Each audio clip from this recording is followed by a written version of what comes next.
All right, today we're going to take apart a really chilling Hindi horror story. We're not just telling it, though. We're trying to understand what makes it tick, to get to the core of its message about desperation and greed. It's a cautionary tale about a simple ride that ends up costing a whole lot more than just the fare. So, we're dropping right into the middle of the chaos. A man named Shakil, a horse cart driver, is running for his life through the dead of night. You can just hear the panic in his voice as he pleads with whatever or whoever is chasing him. He knows he's in deep, deep trouble. So the big question is, right, how does a regular guy end up in a situation like this? To really get what's happening, to feel his terror, we've got to rewind. We have to see what desperate choices put him on this path to begin with. And like so many of these classic legends, this one doesn't kick off with ghosts or monsters. Nope. It starts with a horror that's all too real for so many people, the crushing weight of poverty. You see, Shakil's life was just a daily grind, a relentless cycle of working himself to the bone for pennies. He was the only one bringing in money for his family, and every single day was a battle just to put food on the table. And the pressure on him was just immense. His wife, Gasia, lays it out perfectly. The food's gone, they're drowning in debt, and they can't even afford to get their daughter's broken slippers fixed. Her words just paint this bleak, desperate picture of their reality. And check this out. After working from dawn till dusk, a full day of hard labor, this is what he brings home. 200 rupees. I mean, that's barely enough to keep from starving, let alone pay off any debts. This is the kind of desperation he's dealing with every single night. And that kind of desperation, well, it makes you reckless. A neighbor, the local Malvi, he tries to warn Shakil. He says, hey, don't take that route near the old banyan tree after dark. It's not safe. But Shakil, he just brushes it off. Talk of jinn and ghosts, that's just silly rumors when your family is hungry. And of course, wouldn't you know it, it's on that very same road, the one he was warned about, that his life is about to take a very, very dramatic turn. So it's late one night, and he's waiting for a customer near that same banyan tree. Suddenly, two figures just emerge from the shadows, and they're off. They're incredibly tall, nearly 7 feet, and dressed in these fancy black clothes, looking like they stepped out of another century.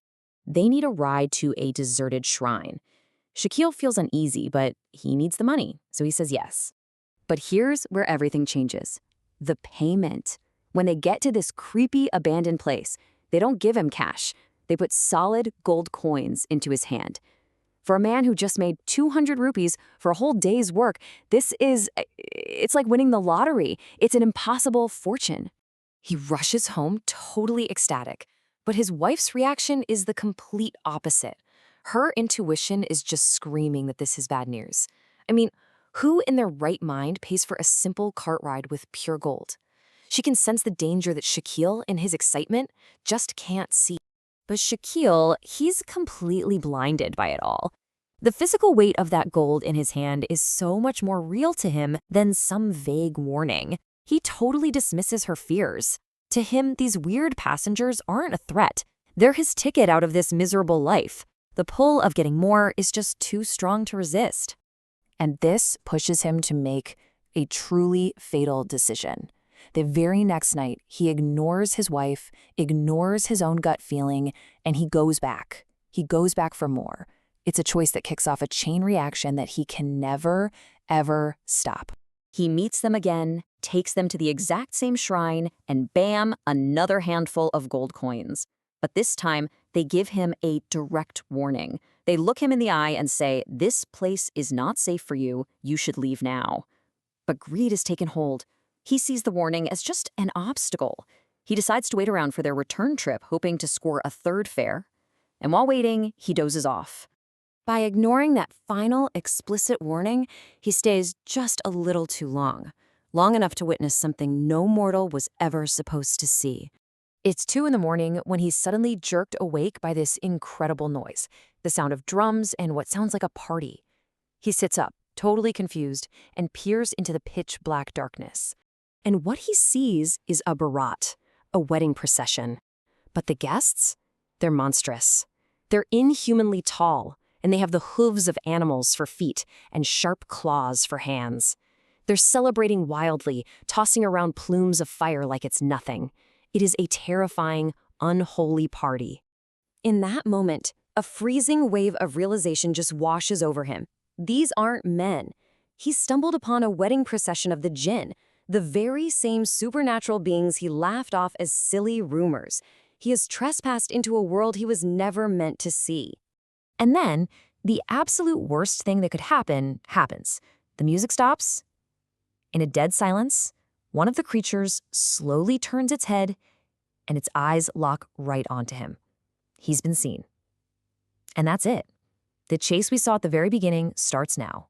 And that chase brings us to the story's haunting end and shows us how one man's tragic mistake became a permanent, chilling part of the local legend.